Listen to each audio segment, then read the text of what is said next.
Maqaa Abbaa, kan Ilmaa, kan Hafuura Qulqulluu, Waaqa tokkoo. Ameen. Kiristoos du'aa ka'ee humna afaan gosaatiin seexanni hidhamee addaan bilisa ba'ee egaan kana boodaa nagaa fi gammachuun nuuf ta'e. Du'a isaatiin du'a keenya kan balleessee, du'aa ka'uu isaatiin immoo du'aa ka'umsa keenya kan mirkaneessee, Gooftaa keenyaaf Fayyisaa keenyaa Iyyasuus Kiristoosiif galannii fi ulfinni guddaan isaaf haa ta'u. Sagalee kana kan dhaggeeffattan maatiiwwan Waaqayyoo, ijoolleen haadha keenya qulqulleettii Dubroo Maariyaam bakka adda addaa kan jirtan hundumti keessan maqaa Gooftaa keenyaaf Fayyisaa keenyaa Iyyasuus Kiristoosiin nagaan isin gaafadhaa. Akka isaatii bakka jirtaniitti akkam bultanii, akkam ooltanii, akkam galgaleessitanii. Ameen. Galateeffamuun amala uumaa keenyaa Fayyisaa keenyaa Sillaasee kan ta'e maqaan isaa baddaa samii irratti afaan qulqulloota ergamoota isaatiin afaan qulqulloota abbootii keenyaa fi harmoolii keenyaan yeroo hundumaa kan galateeffamu qulqulluu fi ulfaataa kan ta'e maqaan isaa nu birattis guddaa kan galatoomee fi kan ulfaatee nuuf haa ta'u. Deessuu Gooftaa keenyaa haadha hunduma keenyaa qulqulleettii Dubroo Maariyaam qulqulloota ergamoota Waaqayyoo qulqulloota abbootii keenyaa fi harmoolii keenya hunduma isaaniidhaafis akka kennaa isaaniitti galannii fi ulfinni isaaniif haa ta'u. Egaan maatiiwwan Waaqayyoo koorsii keenyaa koorsii dubbii Kiristoosiin boqonnaa afuraffaa eegalleetu barachaa kan jirru. Obbolaawwan barumsa kana hordofaa jirtan akkuma yaadattan guyyaa darbee kutaa torbaffaa barumsaa boqonnaa afuraffaadhaan waaqummaa Gooftaa keenyaa Fayyisaa keenyaa Iyyasuus Kiristoos hojiiwwan akkasumas dubbiiwwan isaa bara foonummaa kan jedhuun du'aa fi jireenya irratti aangoo kan qabuun aangoo kan qabu ta'uu isaatiin waaqadha kan jedhu waaqummaa isaa kallattii kanaan ture ilaallee kan dhaabbanne. Guyyaa har'aas immoo isuma kanatti fuudhaan egaa boqonnaa kanaaf kutaa xumuraa kan ta'u kutaa 8ffaa jechuudha. Waaqummaa isaa raajiiwwan inni raawwateen kan jedhu kan ilaalluudha kan ta'u. Kallattiimaan gara dhimmichaatti dabarraa abbaan icciitii uumaan keenyaa Fayyisaan keenyaa Iyyasuus Kiristoos nu gidduutti argamee icciitii isaa nuuf ibsuun fedhaa fi eeyyama isaa nuuf haa ta'u. Egaan kutaa xumuraa guyyaa har'aadhaan kan ilaallu waaqummaa isaa raajiiwwan raawwateen kan jedhu boqonnaa afuraffaadhaaf kutaa xumuraa goone ilaalla jechuudha boqonnaa kanaafi. Egaan Gooftaan keenyaaf Fayyisaan keenyaa Iyyasuus Kiristoos galannii fi ulfinni guddaan isaaf haa ta'uti. Bara foonummaa isaa keessa raajiiwwan inni raawwate lakkoomsaanii hin beekamu. Lakkaa'amanii hin xumuramanii baay'ee kan baay'atanidha. Yoom kan inni raawwate bara foonummaa kan jennu yeroo baay'ee deddeebi'uudhaan dubbachaa turreerra. Uumaan keenya foon uffatee nama erga ta'ee booda hanga ol ba'umsa isaatti kan jiru jechuudha. Hanga fannoo isaatti kan jiru, amma du'a isaatti kan jiru. Inni kun bara foonummaa isaa jedhama. Innaaf yeroowwan kana Gooftaan keenya raajiiwwan inni raawwate lakkaawamanii hin xumuraman. Kanaafidha Wangeelli Yohaannis gara xumuraa gaafa laallu Wangeela Yohaannis boqonnaa 21 lakkoomsa 25ffaa gaafa dubbisnu maal jedha qulqullichi Gooftaan keenya Iyyasuus kan inni raawwate kan biraan immoo wantoonni baay'een ni jiru. Erga barreessee xumuree booda jechaadha. Kan biraas kan inni raawwate kanneen biroons ni jiru. Hundumtuu tokko tokkoon osoo barreeffamanii kitaabilee barreeffamaniidhaaf dacheen iyyuu waan hin geenyetti fakkaata jechuudhaan dubbate. Ilaala. Gooftaan keenya bara foonummaa isaa keessa kan inni dubbate. Bara foonummaa isaa keessa kan inni raawwate. Raajiiwwan inni hojjete tokko tokkoon osoo barreessineetu kitaabilee barreeffamaniidhaaf maaltu hin geessu? Dacheen iyyuu hin geessu. Ammam akka inni baay'atochaa Gooftaan keenya kan inni raawwate ammam akka inni baay'atu nutti agarsiisaa jechaadha. Kana qofaa miti warreen barreeffamanii jiranillee yoo ilaalle bakka baay'eetti raajiiwwan baay'ee walitti qabamuudhaan kan isaan ibsamanidha.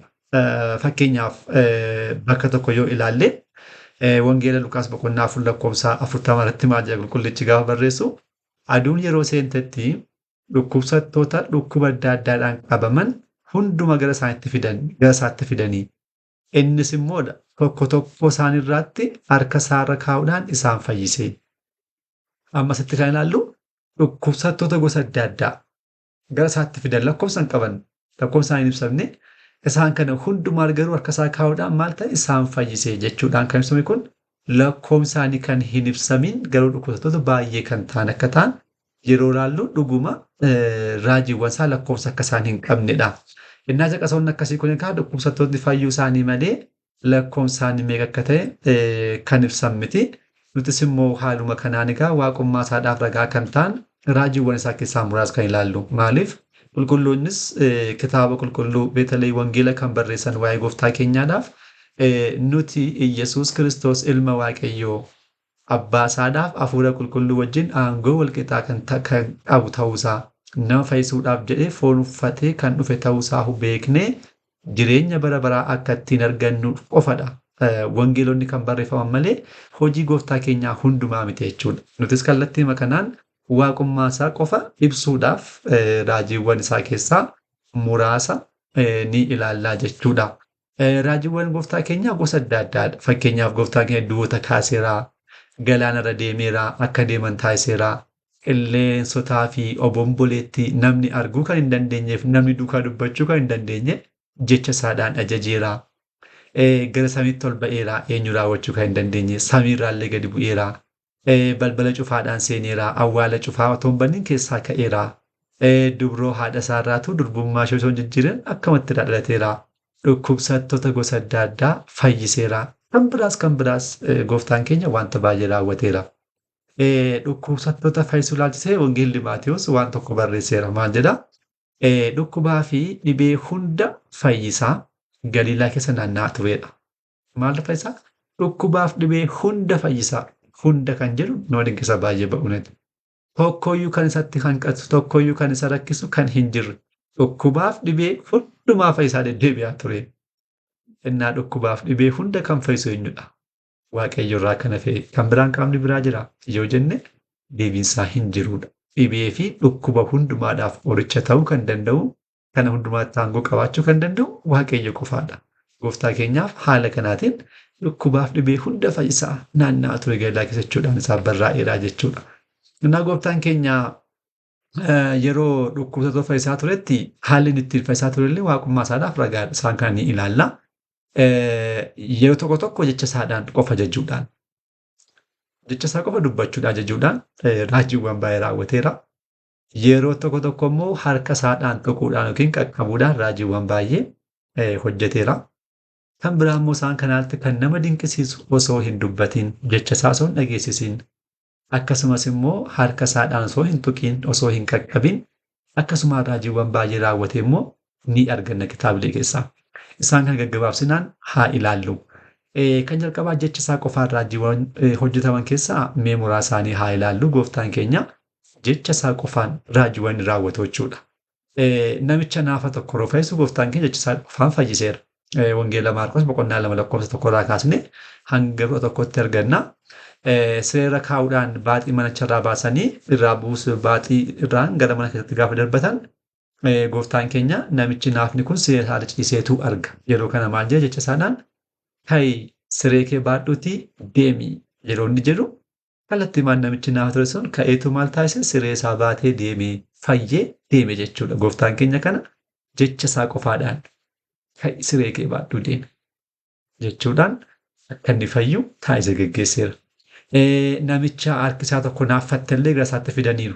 Wangeela Luqaas boqonnaa 6 lakkoofsa 10 gaafa laallu namichaanis jedha gooftaan keenya namichaanis harka kee diriirsi jedhee harki isaa tokko naafa ture harki tokko nagaa harki tokko immoo naafa ta'ee ture. Yeroo kana harka isaa naafa sanaan harka kee diriirsi yeroo inni jedhu kallattiimaan namichi sin diriirse.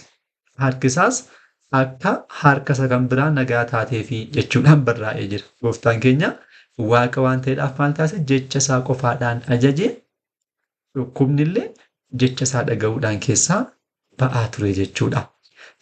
Nama duukaa qofa miti kan nama dinqisu kan biraan immoo uumamtoota biroollee yeroo inni itti ajaju. Yaa'u namni gurra qaba ni dhagaa ni odeessa. Isaan kaan duukaa gooftaan keenya jecha isaadhaan uumamtoota warreen gurra nuti isaan duukaa dubbachuu kan hin dandeenye, nuti isaan duukaa irra taphachuu kan hin dandeenye, isaaniin illee arguu kan hin dandeenye gooftaan keenya garuu maal taasiseera? jecha isaadhaan ajajaa tureera. Bakka baay'ee jira. Tokko qofa agarsiisnee adabarru wangeela Maarqos boqonnaa 4 lakkoofsa 39 kan barraa'e. Innis ka'ee jedha. Innis kan jedhe gooftaa keenyadha. Innis ka'ee qilleensicha akeekkachiisee bishaanichaan immoo dhalli jedhi jedhee qilleensichis hin dhaabbatee gabiin guddaas ni ta'e jechuudhaan dubbata. Qilleensaan ajajuu kan hin mul'anneen bishaan gurra hin qabneen dhalli jedhe jechuudhaan itti dubbachuu. Gooftaan keenya kana jecha isaadhaan raawwatee agarsiiseera. Kan biraan kan nama dinqisu ammas du'oota yeroo kaasudha. Du'oota illee haaluma kanaan jecha isaa qofaan du'oota kaaseera. Dursinee yaa'u bakka isaatti kan baranneen mata duree biraadhaan jechuudha. Gooftaan keenya kan inni kaase keessaa du'oonni kaafaman 3 wangeelatti barreeffamaniiru. Kan jalqabaa mucaa Iyyaariyoos waggaa 12 kan turte jechuudha. Yeroo kaasu wangeela Lukaas wangeela Maarqos boqonnaa 5 lakkoofsa 35 kaasee hanga 42tti barraa'ee jira bal'inaan keessaa kunnee gaafa laallu gooftaan keenya harka ishee qabee jedha xaalitaa quumii jechuudhaan dubbate. Hiikni isaas jechuudha yaa mucayyoo ka'ii siiniin jedha jechuu isaati. Yeroo kanas mucayyoon waggaa 12 kan turte achumaan kaatee deddeebi'uu jalqabdee maaliin jecha isaa qofaatiin xaalitaa quumii yaa mucayyoo siiniin jedha ka'ii jechuudhaan kan qofa dubbatee gooftaan keenya mucayyoo waggaa 12 du'a keessaa kaaseera. Dargaggeessicha awwaalamuudhaaf baatamee deemaa jiru wangeela Lukaas boqonnaa 7 lakkoofsa 11 kaasee barraa'ee kan jiru. Maal godhe gooftaan keenya dargaggeessan nana siiniin jedha ka'i jechuudhaan dubbate. Dargaggeessan nana siiniin jedha ka'i yeroo jedhu innis ol jedhee taa'ee dubbachuus jalqabee haadha isaatis immoo ni kennee jechuudhaan wangeelli barreesseera. Innaa gooftaan keenya jecha isaa qofaadhaan dargaggeessa kana kaaseera. Kan sadaffaa immoo Al'aazaaridha. Al'aazaariin guyyaa 4 awwaalamee kan ture gooftaan keenya jecha isaadhaan kaaseera. Wangeela Yohaannis boqonnaa 11 lakkoofsa 38 kaasee kan barraa'e kan jiruun gooftaan keenya maal jedha? Yaa Al'aazaar gara alaatti kottu jechuudhaan dubbate. Inni du'es miilli farkisaa uffataan akkuma kafametti ba'ee fuulli isaas uffataan akkuma marametti ture. Gooftaan keenyas hiikaa haa deemuutu jedhe jechuudhaan barraa'ee jira. Reeffa guyyaa 4 awwaalamee awwaala kee ture. Awwaala keessaatu Al'aazaar siidaan jedhaa kottu jechuudhaan dubbate. Inna kun maalidhaa? Haala kanaan sagalee isaa qofa dhageessisuudhaan dhukkubsattoota fayyisuu uumamtoota kana nuti arguu illee hin dandeenye kan akka qilleensaatti dubbachuudhaan ajajuu. Du'oota kaasuu kan danda'u du'oonni illee sagalee isaa dhaga'uu kan danda'an sagaleen kan waaqayyoo qofaa. Kanaaf gooftaan keenyas waaqa waan ta'eedhaaf haala kanaatiin dubbatee kana hundumaa raawwateera. Raajii isaa kan biraa harkaan tuttuquudhaan raajiiwwan baay'ee akkan raawwate wangeelli qabatee ni arganna. Maarqos kan jedhamu hojjetaa mana hangafa lubootaa gurri isaa rooraa jettu gooftaan keenya gurra isaa deebisee hojjeteeraaf. Phexros gurra Maarqos irraa kute billaadhaan yeroo kana gurri itee lafa bu'e. Gurra lafa bu'e kana gooftaan keenya barbaaduudhaaf gara lafaatti hin jenne. Ittiyyu maal godhe gurra namicha harka isaadhaan tuquudhaan namichi sun gurri isaa gurra nagaa ta'u taasiseeraaf.